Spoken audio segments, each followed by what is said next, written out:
Dengan adanya sudah saatnya untuk dalam waktu yang tidak terlalu lama akan ada hari hanya pemulihan Presiden, DPR, DPD RI, DPR RI, dan juga DPR Kabupaten Provinsi. Maka pentingnya saya sampaikan kepada penyelenggara, ya, penyelenggara pemilu, KPU dan jajarannya, ya, KPU dan jajarannya terutama BPD dan lain-lain, agar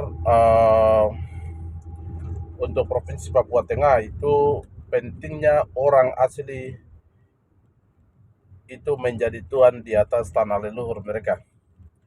Semua DPR yang calon di tingkat kabupaten maupun Provinsi Papua Tengah itu harus prioritas orang asli Papua, sehingga bisa terjawab Undang-Undang Otonomi Khusus Nomor 2 Tahun 2021 yang kata khusus yang tertuang di dalam Undang-Undang Otonomi Khusus. Oleh karena itu, saya sampaikan kepada penyelenggara agar dan juga ketua-ketua partai politik secara nasional yang ada di setiap kabupaten, prioritaskan orang asli Papua harus menjadi tuan di atas tanah leluhur mereka. Harus kasih 90% orang asli Papua menjadi DPR kabupaten maupun DPR provinsi. Itu yang saya sampaikan. Dan DPR RI harus orang asli Papua. Orang asli Papua itu yang ditunjukkan, oh dia asli itu adalah marga.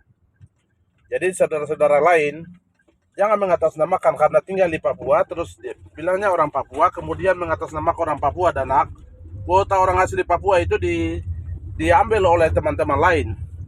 Jadi kalau orang Sulawesi atau orang Jawa atau orang Manado, ya, atau suku-suku lainnya datang tinggal di Papua, kalau mau maju itu kembali ke daerah baru mewakili daerah untuk maju untuk DPR RI dan DPD RI. Kalau untuk Papua itu harus orang asli Papua yang akan mewakili orang Papua di DPR RI dan DPD RI. Sehingga pimpinan-pimpinan partai politik maupun KPU pusat juga harus perhatikan hal ini, sehingga orang Papua itu bisa bangkit. Orang Papua itu bisa bangkit dari segala sektor, baik masalah politik, ekonomi, dan pemerintahan.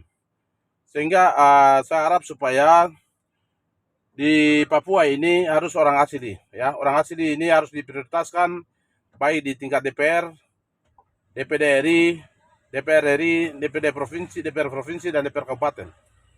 Dan juga ke depan dalam tahun ini juga kami akan menyelenggarakan pilkada. Bupati dan wakil bupati harus orang asli Papua.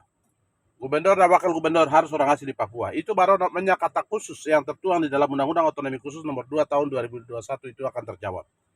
Ini yang penting saya sampaikan, dan hal ini saya tegaskan kepada penyelenggara, terutama KPU dan jajarannya. Ini yang penting, dan harus semua pihak harus mendukung akan orang Papua menjadi tuan di atas tanah leluhur mereka, di atas tanah Papua ini, terutama Papua Tengah. Yang saya sampaikan.